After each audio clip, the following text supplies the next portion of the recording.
কি লেবু এগুলা? China three. হ্যাঁ।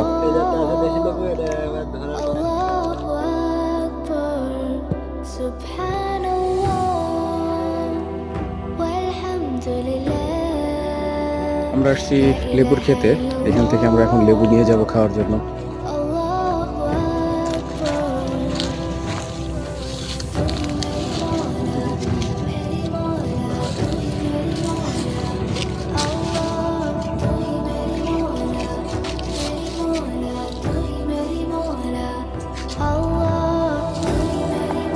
এগুলো সাইজ ভালোই সাইজ এগুলো। যতগুলো আছে দেন বড় আমাদেরকে। লাল হয়ে আর পুরো দোকানে রেখে দিয়ে পেকে গেছে। কাটিছি হ্যাঁ, এত রস হয়েছে যে মানে অসম্ভব রস। অসম্ভব রস না?